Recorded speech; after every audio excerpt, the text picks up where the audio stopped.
Okay, hello. Thank you. It's great to be with you today, and I look forward to sharing over the next 15 or 20 minutes some really powerful and interesting insights about human behaviour that can really help our drive towards increasing the ambition towards walking, cycling, and wheeling.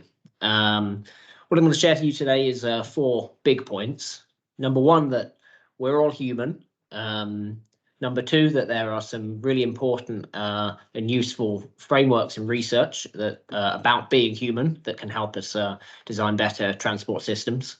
Number three, that transport and travel is part of a bigger picture and a bigger puzzle. And finally, some points about the way ahead. So what I'm sharing is a synthesis of work from the book called Transport for Humans. And one of the key arguments made in that book, published about 3 years ago, is a relatively simple statement that people are not cargo. It's a simple statement, and yet so many transport policies and technologies continue to treat people as though they follow very simple rules, and as though the first ambition or only ambition of transport is to get people from A to B. But the truth is, we're all human, and we go by so many different names and so many different modes. We're driven by a whole different range of attitudes, of desires, of habits, of things that freight and cargo simply don't have. So we're often referring to people as though they are customers, drivers, passengers, jargonistic terms, maybe active travel users, road users. But of course, we're much more than that. And at any given time, yes, we might be pedestrians, but we also inhabit a number of identities: fathers, sons, employees, workers, patients, and so much more. And the argument from the book, and I hope to share with you now, is that the really important thing is that we account for these human wants and needs. So we already might engineer for our physical bodies and understand the dimensions and human factors involved in our physical bodies. What I hope to contribute is the software that underpins our mental bodies also has a lot of evidence. And there's no need that we need to endure confusing signage or confusing design of infrastructure or wayfinding when we know much better than we ever have done about how our brains make decisions. The thing about being human, very quickly, is that we have spent thousands and thousands of years evolving in an environment that might have looked something like this. And our bodies and brains adapted in ways to make fast decisions to keep us happy, alive, and thriving. And that was an important history for us. In the blink of an eye, in the past about 250 years, are crammed all of the transport technologies that have given us a world that looks a little bit more like this, Sheffield from above. And in this new world, we have many similar priorities of staying safe, of looking after loved ones, of finding security. But we also have new priorities of traveling in brand new technologies, of traveling really fast, traveling really slow, and all the things in between. So the argument that I hope to make to you is that for good reason, transport has engineering and infrastructure design to make things go, but we can also account for the wider constituents of behaviour that are about the choices that people make. In recent times, we found ourselves in a world that suddenly looked a bit like this, and this being just a few years ago with the COVID pandemic, saw just how adaptable people were, but I think also shone a light on how much our transport decisions matter to us and how important being mobile and active and being out and about is to people. Hence the pain of COVID-19 lockdown, but also the extent to which our travel choices affect other people. In the case of a pandemic, your choice to travel is very significant. In the case of climate and the environment, your individual choices make a difference. And when it comes to walking, cycling and wheeling, we know people are attentive to the benefits it can have for them, but also for other people. If we jump forwards, I would like to pose to you now a quick quiz question, and I hope that this, what might seem like a visual illusion, actually shines some light on more fundamental ways in which we perceive the world. So simply look at the checkerboard in front of you and think to yourself, which square is the lighter shade of grey? Is it the A square or the B square?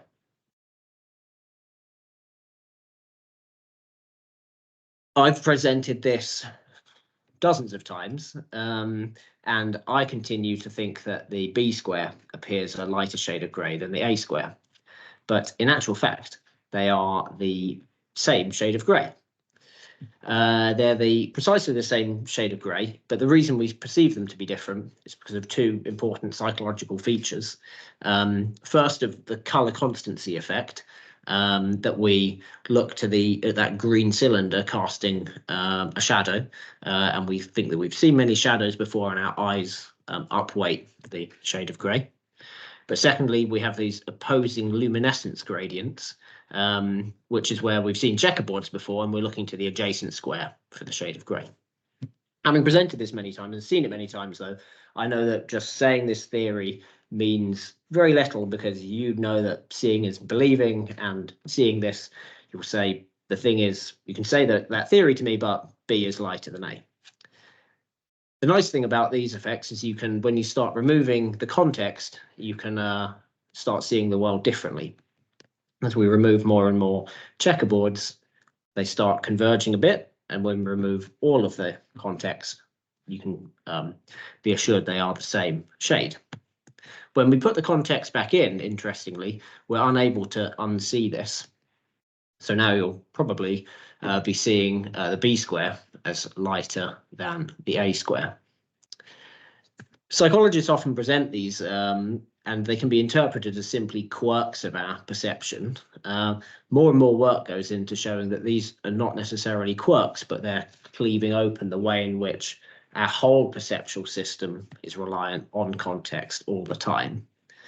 Our eyes are not light meters in that engineering sense. The way we see is we see through the world we've seen before. We can't turn that off. Some of this work then plays into a useful framework I said I wanted to share with you today, which is fast and slow thinking. These go by the names of System 1 for fast thinking, and System 2 for slow and reflective thinking. The fast system is the way in which we might think about habits. We react to stimulus out in the world. Reasons appear to us as if out of nowhere.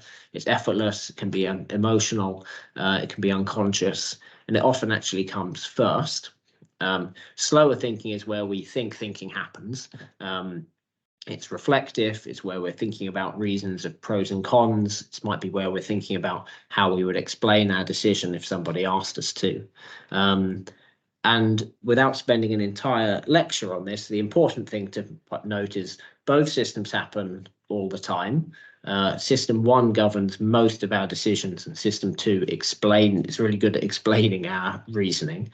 And when it comes to walking, cycling, and wheeling, someone's decision about whether to do something might be judged by the environment that's around them, their ability to choose to walk or cycle, and a whole lot in between. And that's what I want to get into now. A really useful framework I understand is being used here is the COM-B framework.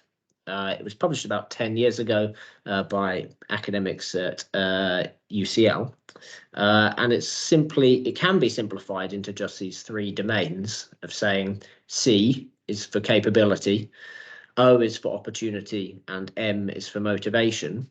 And those three things, C, O, and M, combine to form the behavior that we might see out in the world. So capability is whether you can do something, whether you physically can walk, whether you have the ability to cycle, to wheel in different forms. O is for the opportunity of whether you have the chances to do it, which might be more about the infrastructure that's provided, or the opportunity in your social world to have enough time to take a journey that might be longer to walk than it would be by other modes. And then finally, M for motivation is your attitude of whether you want to do it. And that splits into your sort of reflective thinking, that slow thinking, or the quick thinking. I think the main message is that we should always know that motivation, whether somebody wants to do something, is just one component in these three very big, broad headings. And that's when we get into transport. There's no particular mobility module in people's brain that governs their transport decision making. Transport's just part of, and I think if we're very empathetic with people, is a solution to a problem of, I need to be in another location, or I need to get somewhere. And as a result, we need transport and travel decision making, whether you're walking, cycling, taking the bus, or driving, involves a whole range of Swiss Army knife of different skills to physically be able to move, to work out maths of different fares or distances or times, to know where you are in orientation, your own judgment of risk and safety, which might be based on past experience, your perception of different values and of value, judgments over what's fair and right and good, social status of what people might think about you and what the meaning of those points are. All of these happen in other domains in people's lives, whether that's at home, at work, in their social world. And when we understand travel behavior, it pays to understand this whole range of things happening all at once. To bring this to life a little bit for particular transport policies, I think we need to be attentive here that schemes will often make a lot of sense to designers in that slow, reflective thinking we talked about, but the average person might have a different sense of what common sense is. So their fast thinking is what they engage with first when they hear about, say, livable neighbourhoods or low traffic neighbourhoods, or the proposed design of a new scheme. All of those things will have been worked on for months, if not years, by the designer who understood all the different possible names and designs. But what the person is confronted with is something brand new, to them at least. I've been sympathetic to people's responses to some counterintuitive transport policies, which often, because they made sense to the designers, weren't accompanied by lots and lots of communication, and sometimes didn't have time to be communicated in detail about why this slightly counterintuitive thing, like the closing roads in order to reduce traffic, or in the case of other bigger schemes of, say, smart motorways, the idea of slowing travel down in order to speed up and make journeys more reliable. I've dropped in here in the centre of the image, actually, a new piece of cycle infrastructure that was put into my city in Bath, which applied some new design of raising up the curb, which caught me out the first time I used it because I wasn't familiar with that kind of design.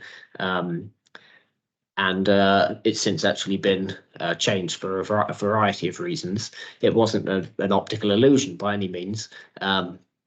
But it was a good example of something that counterintuitively put cycles and vehicles in different directions. So I suppose the key message here is to understand not all of the detailed reasons of why a scheme or proposition makes sense, but empathetically understand how people's fast thinking decision making will arrive at it the first time.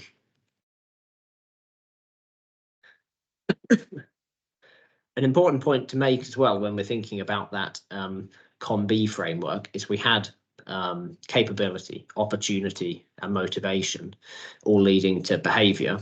But we have to remember that sometimes things go the other way around too. So our attitude shapes what we do. So our attitude towards whether walking or cycling or wheeling makes us healthier, or whether it's good for the environment, or whether it's a convenient and cheap way to travel, will have some influence for sure over whether we do it. But when we start doing something, our behaviour also shapes our attitudes. So it's a reciprocal relationship. So when we start looking at, so it's an important point that when we start looking at trends in behavior, there's a lot of positivity towards getting people to find ways to just give it a go, or just try it, or just see it from another angle, because their behavior might shape their attitude towards something. Finally, I know an important point at this event has been thinking about what motivates people to go into active travel. And a point I think is useful is to think a bit more like a social marketeer. My background's been in previously in marketing and advertising, and have no doubt that in the consumer sector, every little choice is heavily researched in consumer decision making, and that results in the sometimes quite persuasive adverts that we see out in the big wide world.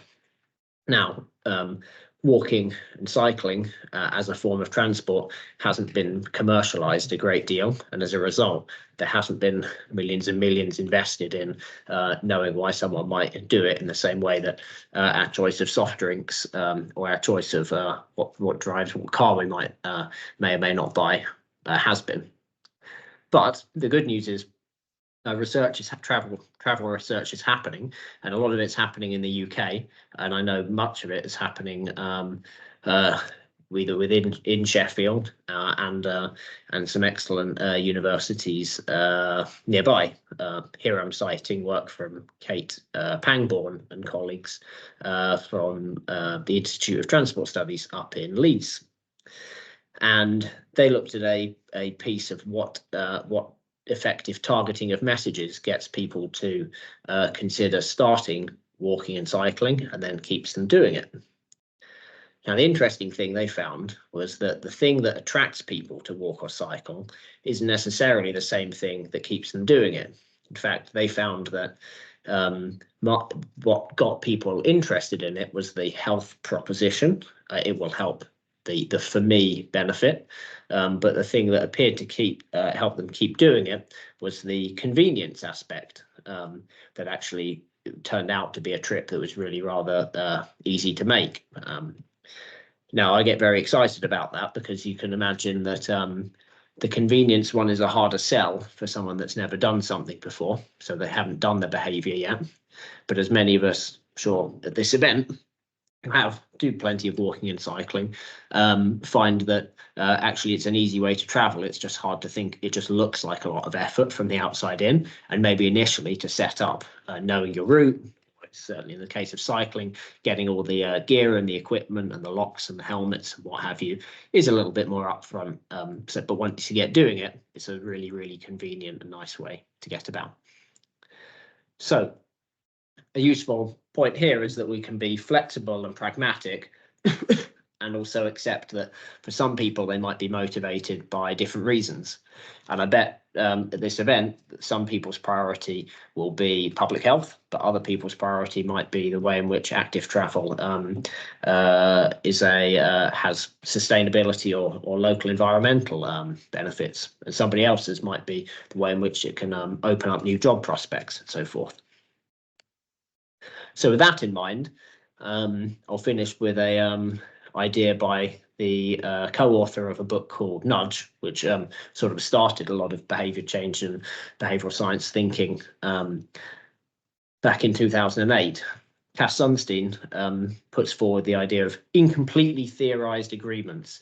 Definitely a jargonistic term, but the important point is that it's tempting.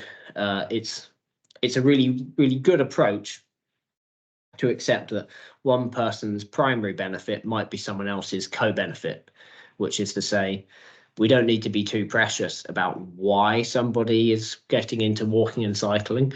And we might have colleagues that want to have it for different reasons, but we can come together and co-drive and work together by being pragmatic, by being flexible, and being open about different people's motivations.